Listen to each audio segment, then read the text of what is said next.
Daily ഡോസിലേക്ക് സ്വാഗതം. 4 വർഷങ്ങൾക്ക് മുമ്പ് ഞങ്ങളുടെ ജീവിതത്തിലേക്ക് കടന്നു വന്ന ഒരാളെക്കുറിച്ചാണ് ഇന്ന് പറയാനുള്ളത്. ഒരു മാർച്ച് മാസം 24-ാം തീയതി ഞങ്ങളുടെ ജീവിതത്തിലേക്ക് കടന്നു വന്ന ആൾ ഇന്ന് ഞങ്ങളുടെ എല്ലാമാണ്. ആരാണ് അതെന്ന് നിങ്ങൾ ഊഹിക്കുന്നുണ്ടാവാം. വേറെ ആരുമല്ല, ഞങ്ങളുടെ പെറ്റ് ഡോഗാണ്. ഒരു പഗ്, ചിപ്പു എന്നാണ് പേര്. കുട്ടികൾ വെക്കേഷൻ സമയത്ത് അവർ നിർബന്ധിച്ചത് കാരണം ഞങ്ങൾ ഒരു സ്ഥലത്ത് പോയി ഒരു പഗിനെ വാങ്ങിച്ചു. നിങ്ങൾക്കറിയാം, പഗ് എന്ന് പറയുന്നത് ഏറ്റവും പോപ്പുലറായിട്ടുള്ള ഒരു നായ്ക്കുട്ടിയാണ്. ടെലികോം കമ്പനിയുടെ പരസ്യത്തിൽ എത്ര സുന്ദരമായിട്ടുള്ള പട്ടിക്കുട്ടികളെ നമ്മൾ കണ്ടിട്ടുണ്ട്. അതിനെ വളർത്തണമെന്ന് ആഗ്രഹിച്ചിട്ടുണ്ട്, അതിനെ താലോലിക്കണമെന്ന് ആഗ്രഹിച്ചിട്ടുണ്ട്. അങ്ങനെ ഞങ്ങളും ഞങ്ങളുടെ 2 പെൺകുട്ടികളുടെ നിർബന്ധത്തിന് വഴങ്ങി ഒരു സ്ഥലത്ത് പോയി പൈസ കൊടുത്ത് വാങ്ങിച്ചു കൊണ്ടുവന്നതാണ് ഈ പഗ്ഗിനെ. കാണാൻ അതിസുന്ദരിയാണ്, കളിപ്പിക്കാൻ വളരെ രസമാണ്. അങ്ങനെ ആദ്യത്തെ ദിവസങ്ങളിൽ ഞങ്ങളൊരു കൊച്ചു കൂട് വാങ്ങിച്ചു, അതിനെ ഇട്ടു. കൊണ്ടുവന്ന സമയത്ത് തന്നെ ഞങ്ങളും ഞങ്ങളുടെ വേറൊരു സുഹൃത്തുക്കളും, ഞങ്ങളുടെ 2 സുഹൃത്തുക്കളും കൂടിയാണ് അതിനെ കൊണ്ടുവന്നപ്പോൾ തന്നെ അതിന് പറ്റുന്ന രീതിയിലുള്ളൊരു കൂട്, അതിനെ ഇട്ട് വളർത്താൻ പറ്റുന്നൊരു കൂടും ഒക്കെ വാങ്ങിച്ച് അതിന് കൊടുക്കാനുള്ള ഭക്ഷണമൊക്കെ വാങ്ങിച്ച് കൊണ്ടുവന്നു. ആദ്യത്തെ കുറച്ച് ദിവസങ്ങൾ ഭയങ്കര എക്സൈറ്റഡ് ആയിരുന്നു ഞങ്ങളുടെ കുട്ടികൾ. സാധാരണ ഒരു കളിപ്പാട്ടം കിട്ടുന്ന പോലെ തന്നെ ഏറ്റവും സന്തോഷത്തോടു കൂടി ഈ നായ്ക്കുട്ടിയെ അല്ലെങ്കിൽ ഈ പട്ടിക്കുട്ടിയെ അവർ കളിപ്പിക്കുകയും അതിൻ്റെ കാര്യങ്ങൾ നോക്കുകയൊക്കെ ചെയ്തു. കുട്ടികളുടെ എല്ലാ കളിപ്പാട്ടത്തിനും ഉണ്ടാകുന്ന അതേ അവസ്ഥ തന്നെ കുറച്ച് ദിവസങ്ങൾ കഴിഞ്ഞപ്പോൾ ഈ പട്ടിക്കുട്ടിക്കും ഉണ്ടായി. കാണുമ്പോൾ മാത്രം താലോലിക്കുകയും പിന്നീട് അതിൻ്റെ കാര്യങ്ങളൊന്നും നോക്കാതിരിക്കുകയും ചെയ്യുന്ന അവസ്ഥയിലേക്ക് എത്തി. ആദ്യം അവരുടെ നിർബന്ധത്തിന് വേണ്ടി മാത്രം വഴങ്ങി വാങ്ങിച്ച ഈ നായ്ക്കുട്ടിയെ പിന്നീട് അതിൻ്റെ ഡെയിലിയുള്ള കാര്യങ്ങളൊക്കെ നോക്കേണ്ടതൊക്കെ പിന്നീട് എൻ്റെയും എൻ്റെ ഭാര്യയുടെയും ജോലിയായി മാറി. ഭാര്യയ്ക്കാണെങ്കിൽ ഇതിന് വലിയ താല്പര്യമില്ലായിരുന്നു. പക്ഷേ കുറേ ദിവസങ്ങൾ കഴിഞ്ഞപ്പോൾ കുട്ടികളെക്കാട്ടിലും കൂടുതൽ ഇഷ്ടം ഭാര്യയ്ക്കായി തുടങ്ങി. ഞാൻ ഇന്ന് പറഞ്ഞു വരുന്നത് ഒരു നായ്ക്കുട്ടിയെ വാങ്ങിക്കുന്നോ അല്ലെങ്കിൽ അതിനെ വളർത്തുന്നതിൻ്റെ സന്തോഷത്തിനെക്കുറിച്ച് മാത്രമല്ല, അതിൻ്റെ പുറകിലുള്ള അധ്വാനത്തെക്കുറിച്ച് കൂടിയാണ്. ഒരു കുട്ടിയെ വളർത്തുന്നതിനേക്കാട്ടിലും ബുദ്ധിമുട്ടാണ് ഒരു നായ്ക്കുട്ടിയെ വളർത്താൻ. കുട്ടിക്ക് 3 വയസ്സോ അല്ലെങ്കിൽ 4 വയസ്സോ ആകുമ്പോൾ അതിന് നമ്മൾ പറയുന്ന പോലെ തിരിച്ച് പ്രതികരിക്കാനും കാര്യങ്ങൾ സ്വന്തമായി ചെയ്യാനുള്ള കഴിവുണ്ടാവും. അല്ലെങ്കിൽ 4-5 വർഷങ്ങൾ കഴിയുമ്പോഴത്തേക്ക് ആ ഒരു നിലയിലേക്ക് എത്തും എന്ന് നമുക്ക് ഊഹിക്കാമല്ലോ. കൊച്ചുകുട്ടികളാകുമ്പോൾ അങ്ങനെ ഉണ്ടാവും. പക്ഷെ നായ്ക്കുട്ടിക്ക് കമ്മ്യൂണിക്കേറ്റ് ചെയ്യാൻ പറ്റില്ല. കമ്മ്യൂണിക്കേറ്റ് ചെയ്യുന്നത് തന്നെ വളരെ ചെറിയ രീതിയിലാണ്. അതിന് ഭക്ഷണം വേണമെന്നോ അല്ലെങ്കിൽ അതിനെന്തെങ്കിലും അസ്വസ്ഥത ഉണ്ടാകുമ്പോഴൊക്കെ മാത്രമാണ് അത് അതിൻ്റേതായ രീതിയിൽ പ്രതികരിക്കുകയും അതിൽ നിന്ന് നമ്മൾ കാര്യങ്ങൾ മനസ്സിലാക്കി ചെയ്തു കൊടുക്കുകയും വേണം. ഞാൻ ചിപ്പു എന്ന് പറയുന്ന ഈ നായ്ക്കുട്ടിയെ ഇപ്പം 4 വർഷമായി വളർത്തുന്നു. അപ്പോൾ അതിനെ ഒരു ഡോഗ് പേരൻറ്റ്, ഈ പറയുന്ന പോലെ ഒരു പട്ടിയുടെ മാതാപിതാക്കൾ എന്നൊക്കെ ഇപ്പോൾ പറയുന്നത് പോലെ ഒരു നല്ല പേരൻ്റായിട്ട് ഞാൻ മുമ്പോട്ട് പോകുന്നു എന്ന് വിശ്വസിക്കുന്നു. എന്തൊക്കെ കാര്യങ്ങളാണ് ഇങ്ങനെ ഒരു പട്ടിക്കുട്ടിയെ നമ്മളുടെ വീട്ടിലേക്ക് കൊണ്ടുവരുമ്പോൾ ശ്രദ്ധിക്കേണ്ട കാര്യങ്ങൾ? ഞാൻ ആദ്യം മനസ്സിലാക്കിയത്, ഞാൻ ചെയ്ത ഏറ്റവും വലിയ തെറ്റ് പണം കൊടുത്ത് അതിനെ വാങ്ങിച്ചു എന്നുള്ളതാണ്. പട്ടിക്കുട്ടികളെ നമ്മൾ അല്ലാതെ തന്നെ അഡോപ്റ്റ് ചെയ്യാനായോ അല്ലെങ്കിൽ ഫോസ്റ്റർ പേരൻസ് ആയിട്ടോ അല്ലെങ്കിൽ നമ്മൾ വളർത്തുന്നതിനോ വേണ്ടിയിട്ട് നമുക്ക് ഇപ്പോൾ അവൈലബിൾ ആണ്. അത് കൊടുക്കാൻ താല്പര്യമുള്ള ആൾക്കാരും ഇവിടെയൊക്കെ ഉണ്ട്. പക്ഷെ അത് മനസ്സിലാക്കാതെ ഞാൻ പണം കൊടുത്ത് വാങ്ങിച്ചത് വലിയൊരു തെറ്റായിപ്പോയി എന്ന് ഞാൻ ആദ്യം മനസ്സിലാക്കുന്നു. കാരണം കൊമേഴ്ഷ്യലി ഈ പട്ടിക്കുട്ടികളെ ഓരോ ദിവസവും ആയിരക്കണക്കിന് പട്ടിക്കുട്ടികളെ ഉൽപ്പാദിപ്പിക്കുകയും അതിനെ വിൽക്കുകയും ചെയ്യുന്ന ഒരു വലിയൊരു കച്ചവടമാണ്. അപ്പോൾ ആ കച്ചവടത്തെ അറിഞ്ഞോ അറിയാതെയോ ഞാൻ സഹായിച്ചു എന്നുള്ളത് എൻ്റെ ഒന്നാമത്തെ തെറ്റ്. രണ്ടാമത്തേത്, ഒരു പട്ടിക്കുട്ടിയെ വാങ്ങിക്കുന്നതിന് മുമ്പ് നമ്മൾ ശ്രദ്ധിക്കേണ്ടത് 13, 14 അല്ലെങ്കിൽ 15 വർഷക്കാലം വ്യത്യസ്ത ഇനങ്ങളായിട്ടുള്ള ബ്രീഡുകളുള്ള പട്ടിക്കുട്ടികളെ അതിൻ്റെ ജീവിതത്തിൻ്റെ വലുപ്പം അനുസരിച്ചിട്ട് അല്ലെങ്കിൽ അതിൻ്റെ എത്ര കാലം നമ്മുടെ കൂടെ ഉണ്ടാവും എന്നതിനനുസരിച്ച് നമ്മൾ അതിനെ വളർത്താൻ മാനസികമായി നമ്മൾ തയ്യാറാണോ എന്ന് ഒരു 100 വട്ടം ആലോചിച്ചതിന് ശേഷം മാത്രമേ നമ്മളിത് ചെയ്യാൻ പാടുള്ളൂ. പല ആൾക്കാരും പരസ്യങ്ങളിൽ കാണുമ്പോഴും അല്ലെങ്കിൽ നമ്മളുടെ സുഹൃത്തുക്കളുടെ വീട്ടിലോ എവിടെയെങ്കിലുമൊക്കെ വെച്ച് കാണുമ്പോൾ കൗതുകം കൊണ്ടാണ് ഈ പട്ടിക്കുട്ടികളെ വാങ്ങിക്കുകയോ അല്ലെങ്കിൽ അഡോപ്റ്റ് ചെയ്യുകയോ കൊണ്ടുപോവുക. ഒന്നാമത്തെ കാര്യം മനസ്സിലാക്കേണ്ടത്, ഈ പട്ടിക്കുട്ടികളൊക്കെ നമ്മൾ മനുഷ്യർക്കുള്ളതിനേക്കാട്ടിലും കൂടുതൽ വളരെ ഇമോഷണലി നമ്മളുമായിട്ട് കണക്റ്റഡ് ആണ്, പ്രത്യേകിച്ച് പട്ടിക്കുട്ടികൾ. നാളെ നമ്മൾ 2 കൊല്ലം കഴിഞ്ഞതിന് ശേഷം നമ്മളുടെ ആവേശം അടങ്ങുകയും നമ്മുടെ കൗതുകം അവസാനിക്കുകയും ചെയ്യുമ്പോൾ നമ്മളിതിനെ പുറത്തേക്ക് കളയുകയോ അല്ലെങ്കിൽ മറ്റൊരാൾക്ക് വളർത്താൻ ഏൽപ്പിക്കുകയോ ചെയ്യുമ്പോൾ അതികഠിനമായ വേദന ഈ പട്ടികൾക്ക് ഉണ്ടാകും എന്നുള്ളൊരു വലിയൊരു യാഥാർത്ഥ്യമാണ്. അപ്പോൾ അങ്ങനെയാണ് നമ്മൾ ചെയ്യാൻ ഉദ്ദേശിക്കുന്നതെങ്കിൽ ഒരിക്കലും ഈ പട്ടിക്കുട്ടിയെ പട്ടിക്കുട്ടികളെ വളർത്താനോ വേണ്ടി നമ്മൾ വാങ്ങിക്കാതിരിക്കുകയോ അല്ലെങ്കിൽ അഡോപ്റ്റ് ചെയ്യാതിരിക്കുകയോ, അതിന് പകരം നമുക്കുള്ള ഏതെങ്കിലും ഒരു നമുക്ക് അങ്ങനെ ഒരു ലോങ് ടൈം താല്പര്യമില്ലെങ്കിൽ ഇതിൽ നിന്ന് ഒഴിവാകുന്നതായിരിക്കും നല്ലത്. തൽക്കാലത്തേക്ക് നമ്മുടെ സുഹൃത്തുക്കളുടെ ആരുടെയെങ്കിലും പെറ്റ് ഡോഗ്സിനെയോ അല്ലെങ്കിൽ അവർ വളർത്തുന്ന പട്ടിക്കുട്ടികളെ പോയി തൽക്കാലം കളിപ്പിക്കുക, അതിൽ സന്തോഷം കാണുക. അപ്പോൾ നമുക്ക് കൂടെ ഈ ജീവിതകാലം 13 കൊല്ലം അല്ലെങ്കിൽ 15 കൊല്ലം ഇതിനെ കഷ്ടപ്പെട്ട് വളർത്താനായിട്ട് നമുക്ക് താല്പര്യമില്ലെങ്കിൽ അതിൽ നിന്ന് പോകാതിരിക്കാം. ഞാൻ ചില സ്ഥലങ്ങളിൽ ചിലപ്പോൾ എൻ്റെ വീടിനടുത്ത് തന്നെ ഒരു പട്ടിക്കുട്ടി, ഒരു പ്രായമായ പട്ടി നടക്കുന്നത് ഞാൻ കാണാറുണ്ട്. അപ്പം അതിനടുത്തുള്ളൊരു കടയിൽ ഞാൻ ചോദിച്ചപ്പോൾ അവർ പറഞ്ഞു ഇത് ആ പ്രളയത്തിൻ്റെ സമയത്ത് എവിടുന്നോ വന്നതാണ്, പിന്നീട് ഇവിടെയൊക്കെ കണ്ടു, അപ്പം പിന്നെ തിരിച്ചു പോയിട്ടില്ല എന്ന് പറഞ്ഞു. കുറച്ചുകൂടി കൂടുതൽ ഞാൻ അന്വേഷിച്ചപ്പോൾ എനിക്ക് ഇതിനോടൊക്കെ താല്പര്യമുള്ളതുകൊണ്ട് നമ്മളൊരു അനിമൽ ലവർ ആണെന്ന് നമ്മൾ സ്വയം വിചാരിക്കുന്നതുകൊണ്ടും ഞാൻ കുറച്ച് കഷ്ടപ്പെട്ട് കാര്യങ്ങൾ അന്വേഷിച്ചപ്പോൾ അവിടെ ആ കടയുടെ അടുത്ത് തന്നെ കുറച്ചടുത്തുള്ളൊരു വീട്ടിലെ പട്ടിക്കുട്ടിയാണിത്.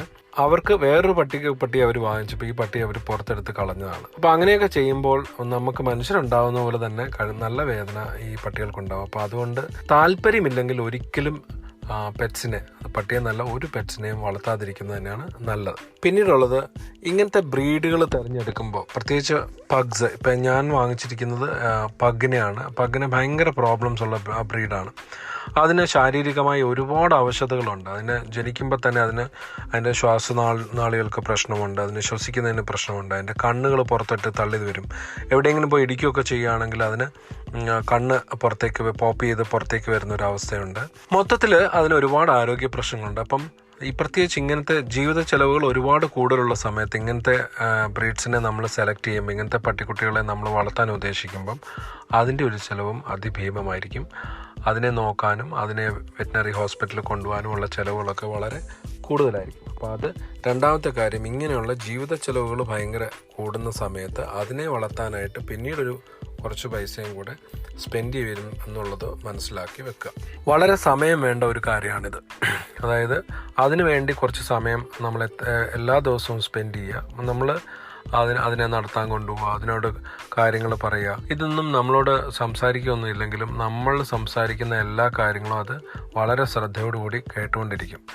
കുറേ കാലമായി, 4 വർഷത്തോളമായി ഞാൻ വളർത്തുന്ന ഒരു പട്ടിക്കുട്ടിയെ വളർത്തുന്ന ഒരാളെന്നുള്ള രീതിയിൽ എനിക്ക് ഉറപ്പിച്ച് പറയാൻ പറ്റും, നമ്മൾ വളരെ ശ്രദ്ധാപൂർവം നമ്മൾ അതിനോട് പറയുന്ന കാര്യങ്ങൾ, ഇപ്പം 15 മിനിറ്റോ 20 മിനിറ്റോ സംസാരിച്ചുകൊണ്ടിരുന്ന അത് വളരെ ശ്രദ്ധയോടുകൂടി കേട്ടുകൊണ്ടിരിക്കും. അപ്പോൾ അതിനു വേണ്ടി നല്ല സമയം സ്പെൻഡ് ചെയ്യാനായിട്ട് നമ്മൾ തിരഞ്ഞെടുക്കുവാൻ, സമയം ചെലവഴിക്കുവാനായിട്ട് നമ്മൾ ശ്രദ്ധിക്കുന്നുണ്ട്. അപ്പോൾ ഇത് മൂന്നാമത്തെ ഏറ്റവും ഇമ്പോർട്ടൻ്റ് ആയിട്ടുള്ള കാര്യമാണ്.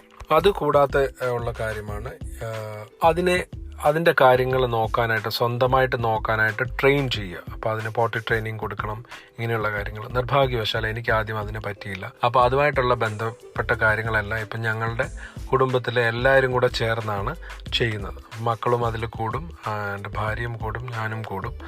അപ്പം വളരെ വൃത്തി ഉള്ള രീതിയിൽ കാര്യങ്ങൾ ചെയ്യാനായിട്ട് ശ്രദ്ധിക്കണം. നമ്മളൊരു ഫാമിലിയിൽ, പ്രത്യേകിച്ച് അപ്പാർട്ട്മെൻറ്റ്സിലൊക്കെ താമസിക്കുന്നവരെ സംബന്ധിച്ചിടത്തോളം അത് വളരെ ബുദ്ധിമുട്ടുള്ളൊരു കാര്യമാണ്. അപ്പം ഇങ്ങനെ ഒരു കാര്യം കൂടെ അതിൻ്റെ പുറകിലുണ്ട്. വേറൊന്ന്, നമ്മുടെ വീട്ടിൽ കുട്ടികളുണ്ടെങ്കിൽ ആ കുട്ടികൾക്ക് ഇതിൻ്റെ രോമവും മറ്റും ഇൻഫെക്ഷൻ ഉണ്ടാക്കുന്നതുകൊണ്ട് ചെറിയ കുട്ടികളുടെ വീട്ടുകളിൽ കഴിയുന്നതും ഒഴിവാക്കുക, അല്ലെങ്കിൽ അതിനെ അത്രയും ശ്രദ്ധാപൂർവം നമ്മൾ പരിപാലിക്കേണ്ടത് ആവശ്യമാണ്. എല്ലാ ദിവസവും അതിൻ്റെ മുടി ചീകി ഒതുക്കുകയും മാസത്തിലൊരിക്കലെങ്കിലും അതിനെ ഗ്രൂം ചെയ്യുക, അല്ലെങ്കിൽ അതിൻ്റെ രോമം മുഴുവൻ കട്ട് ചെയ്ത് ഒന്ന് വൃത്തിയാക്കി അതിൻ്റെ മൂക്കും ചെവിയും ഒക്കെ ക്ലീൻ ചെയ്ത് നഖം വെട്ടി തയ്യാറാക്കി നല്ല രീതിയിൽ നിർത്തുക. കാരണം നമ്മുടെ കുഞ്ഞുങ്ങളോട് വളരുമ്പോൾ നമ്മുടെ വീട്ടിലുള്ള പരിസരവും ചുറ്റുമുള്ള ഏരിയയും, ഞാൻ പ്രത്യേകിച്ച് പറയുന്നത് വീടിനകത്തെ കാര്യമാണ്, രോമം കൂടുതലുണ്ടാവും, അതുമായിട്ട് ബന്ധപ്പെട്ട എല്ലാ കാര്യങ്ങളും ഉണ്ടാവും. അപ്പം ചെറിയ കുട്ടികൾക്ക് ചിലപ്പോൾ ഇത് അവരുടെ ജീവിത രീതിയുമായിട്ട് ഒത്തുപോകത്തില്ല. അപ്പോൾ ഇൻഫെക്ഷൻസ് ഒക്കെ വരാനുള്ള സാധ്യതയുണ്ട്. അപ്പോൾ അങ്ങനെയുള്ള കാര്യങ്ങൾ ശ്രദ്ധിക്കാൻ പറ്റണം. എല്ലാ കാര്യങ്ങളും ചെയ്യുന്നതിന് മുമ്പ്, നമ്മൾ എന്ത് ചെയ്യുന്നതിന് മുമ്പും നമ്മൾ വളർത്തുന്ന പട്ടിക്കുട്ടികളെല്ലാം നമ്മുടെ പെറ്റ്സുമായിട്ട് ചേർന്ന് പോകുന്നതാണോ എന്ന് ആലോചിക്കുക. ഇപ്പോൾ നമ്മളുടെ വീട്ടിലേക്ക് ഒരാൾ വരുമ്പോൾ ആ ആൾക്ക് ഇത് ഇഷ്ടമാണോ? ഇപ്പോൾ ചില ആൾക്കാർ നമ്മളിപ്പോൾ വീട്ടിലേക്ക് വരുമ്പോൾ അവർക്ക് ഈ പട്ടിക്കുട്ടി ഇഷ്ടമാവാൻ സാധ്യതയില്ല. അപ്പം നമ്മൾ അതിനെ എവിടെയെങ്കിലും കൊണ്ടുപോയി പൂട്ടിയിടേണ്ടി വരും. അല്ലെങ്കിൽ ഞങ്ങളുടെ വീട്ടിൽ ഞങ്ങൾ ചെയ്യുന്ന അങ്ങനത്തെ ഞങ്ങൾ കഴിയുന്നു അങ്ങനെ ഗസ്റ്റിനെ വിളിക്കുമ്പോൾ നമ്മൾ പറയാറുണ്ട്, ഇതൊരു ചെറിയ പട്ടിക്കുട്ടി ആയതുകൊണ്ട് അതിനെ പൂട്ടിയിടാറില്ല, ബുദ്ധിമുട്ടുണ്ടോ എന്ന് ചോദിക്കാറുണ്ട്. ചിലർക്ക് ബുദ്ധിമുട്ടുണ്ട്. അപ്പോൾ അങ്ങനെയുള്ള കാര്യങ്ങളൊക്കെ നമ്മൾ ആലോചിക്കേണ്ടി വരും. നമുക്ക് ഇഷ്ടമുള്ള പല കുടുംബ സുഹൃത്തുക്കളും താമസിയാതെ തന്നെ നമ്മുടെ ശത്രുക്കളാവാൻ സാധ്യതയുണ്ടാവും. പക്ഷെ അതൊക്കെ നമുക്ക് നേരിടാനുള്ള മനസ്സുണ്ടാവണം, അല്ലെങ്കിൽ നമ്മുടെ സുഹൃത്തുക്കളെ പറഞ്ഞ് മനസ്സിലാക്കാനുള്ള കഴിവുണ്ടാവണം. ഇത് രണ്ടും ഇല്ലെങ്കിൽ ഈ പറയുന്ന പോലെ ഈ ഒരു പട്ടിക്കുട്ടി എപ്പോഴും നമ്മുടെ സുഹൃത്തുക്കളുമായിട്ടുള്ള ബന്ധത്തിന് ഒരു തടസ്സമായിട്ട് മാറാൻ സാധ്യതയുണ്ട്. അതും മനസ്സിലാലോചിക്കാം. അപ്പോൾ ഇതുപോലെയുള്ള 1000 കാര്യങ്ങളാണ് നമ്മളൊരു വളർത്തുമൃഗത്തെ, പ്രത്യേകിച്ച് ഒരു പട്ടിക്കുട്ടിയെ നമ്മുടെ വീട്ടിലേക്ക് കൊണ്ടുവരുന്നതിന് മുമ്പ് ആലോചിക്കേണ്ടത്. അപ്പോൾ ഇതിനൊന്നും മാനസികമായിട്ട് തയ്യാറല്ലെങ്കിൽ ഒരു പക്ഷേ നമുക്കിതൊരു വലിയൊരു ബാധ്യതയായിത്തീരും. നമ്മളതിനെ ആഗ്രഹിച്ച് സ്നേഹിച്ച് വളർത്തുവാനായി കൊണ്ടുവരുന്നതിന് അവസാനം നമ്മൾക്ക് നിഷ്കരണം തെരുവിലേക്ക് ഇറക്കി വിടാനോ അല്ലെങ്കിൽ മറ്റൊരാൾക്ക് വളർത്താനായിട്ട് കൊടുക്കേണ്ടിയോ വരും.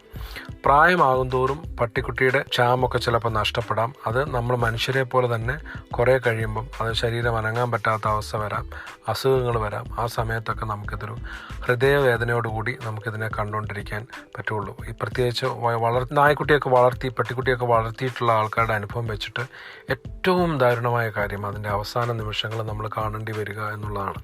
അതേസമയം ഇതിൻ്റെ പോസിറ്റീവ് സൈഡ്സ് എന്തൊക്കെയാണെന്ന് വെച്ച് കഴിഞ്ഞാൽ, ഞാൻ കേട്ടിട്ടുണ്ട് പ്രായമായ ആൾക്കാർക്കുമൊക്കെ ഒരു വലിയൊരു സമയം കളയുന്നതിന് വേണ്ടിയിട്ടും ഇതിനെ വളർത്തുന്നതിന് ഒരു പ്രത്യേക സന്തോഷമാണ്. പ്രത്യേകിച്ച് പ്രായമായ മാതാപിതാക്കളൊക്കെ ഉള്ള ആൾക്കാർക്ക് അതിനെ ഒരു കമ്പനിയാണ്. ഇതിനെ നടക്കാൻ കൊണ്ടുപോവുക, അതിൻ്റെ കൂടെ സമയം സ്പെൻഡ് ചെയ്യുക, അതിനെ കൊഞ്ചിപ്പിക്കുക, ഇങ്ങനെയുള്ള കാര്യങ്ങളൊക്കെ ചെയ്യുമ്പോൾ അവർ ഭയങ്കര റിലീവ്ഡ് ആവും. അപ്പം നമുക്ക് പലപ്പോഴും നമുക്ക് ഇങ്ങനത്തെ കാര്യങ്ങൾ നമ്മൾ ജോലിയുമായിട്ടൊക്കെ നമ്മൾ പുറത്തോട്ട് പോകുന്ന സമയത്ത് നമുക്ക് ശ്രദ്ധിക്കാൻ പറ്റാത്ത കാര്യങ്ങൾ അവർക്ക് ഇങ്ങനെയുള്ള പെറ്റ്സിനോടൊക്കെ സമയം സ്പെൻഡ് ചെയ്യും. അതുവഴി അവർക്ക് വളരെ റിലാക്സ്ഡ് ആയിട്ടുള്ളൊരു ലൈഫ് അവസാന കാലത്ത് കിട്ടാനുള്ള സാധ്യതയുണ്ട്. നമ്മുടെ കൊച്ചു കുട്ടികൾക്ക് മൃഗങ്ങളെ സ്നേഹിക്കാനും അതിനെ ഉപദ്രവിക്കാതിരിക്കുകയോ ഒക്കെ ചെയ്യാനുള്ള ഒരു അറിവ് പകർന്നു കൊടുക്കുന്നതിൻ്റെ ഭാഗമായിട്ട് വീട്ടിലൊരു പെറ്റുള്ളത് നന്നായിരിക്കും. വീട്ടിൽ സ്വന്തമായിട്ട് പെറ്റ്സിനെ സ്നേഹത്തോടെ വളർത്തുന്ന ഒരു മനുഷ്യരും ഒരു കുട്ടിയും പുറത്തുപോയി പട്ടിയെ കല്ലെറിയാനോ അല്ലെങ്കിൽ മറ്റൊരു ജീവിയെ മുറിവേൽപ്പിക്കാനോ വേദനിപ്പിക്കാനോ ഒരിക്കലും മുതിരുകയില്ല. ഇതൊരു വലിയൊരു പാഠമാണ് നമ്മൾ കൊടുക്കുന്നത്. പ്രകൃതിയിലുള്ള പല കാര്യങ്ങളും അതിനെ അതിൻ്റെതായ രീതിയിൽ ജീവിക്കാൻ വിടുക എന്നുള്ളത് നമ്മൾ പഠിക്കുന്നതും ഒരു പക്ഷേ നമ്മുടെ വീട്ടിൽ നമ്മൾ സ്നേഹത്തോടെ ഒരു നായ്ക്കുട്ടിയോ അല്ലെങ്കിൽ മറ്റൊരു പെറ്റിനെയോ നമ്മൾ വളർത്തുമ്പോൾ നമ്മൾ അറിയാതെ തന്നെ നമ്മുടെ കുട്ടികൾക്ക് പറഞ്ഞു കൊടുക്കുന്ന ഒരു വലിയ പാഠം കൂടിയാണ്. അപ്പം ജീവിതത്തിൽ ആക്ച്വലി ഇങ്ങനത്തെ ചില കാര്യങ്ങൾ തീരുമാനിക്കുന്നതിന് മുമ്പ് നമ്മൾ എടുക്കേണ്ട ചില നല്ല കാര്യങ്ങളും നമ്മൾ ശ്രദ്ധിക്കേണ്ട ചില കാര്യങ്ങളും നിങ്ങളുടെ അറിവിലേക്കായി ഞാൻ പറഞ്ഞതേ ഉള്ളൂ. എന്നെ സംബന്ധിച്ചിടത്തോളം എനിക്ക് ഏറ്റവും വലിയ റിലാക്സേഷനാണ് എൻ്റെ ചിപ്പു എന്ന് പറയുന്ന എൻ്റെ പെൺ പഗ് നായ്ക്കുട്ടി.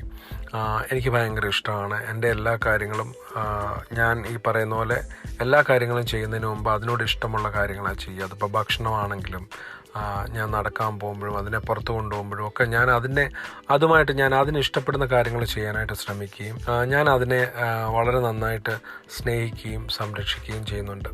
ഒരു പക്ഷേ കുറേ കാലം കഴിയുമ്പോൾ അതിന് അസുഖം വരുമായിരിക്കും, അല്ലെങ്കിൽ എല്ലാ വളർത്തുമൃഗങ്ങൾക്കും ഉണ്ടാകുന്നത് പോലെ അതിനെ നമുക്കൊരു ദിവസം നമ്മുടെ കയ്യിൽ നിന്ന് നഷ്ടപ്പെടുകയൊക്കെ ചെയ്യുമായിരിക്കും. പക്ഷേ അതൊക്കെ രണ്ടാമത്തെ കാര്യം. പക്ഷേ അത് നമ്മുടെ കൂടെ ഉള്ളപ്പോൾ നമുക്ക് വലിയൊരു സന്തോഷവും നമ്മൾ ഈ പറയുന്ന പോലെ നമ്മളെ അൺകണ്ടീഷണലായിട്ട് ഒരു ഉപാധികളുമില്ലാതെ തിരിച്ച് സ്നേഹിക്കാൻ പറ്റുന്ന വളർത്തുമൃഗങ്ങൾക്കിടയിലെ ഏറ്റവും നല്ല ഒന്നാണ് നായ്ക്കുട്ടി. അതിൽ യാതൊരു സംശയമില്ല.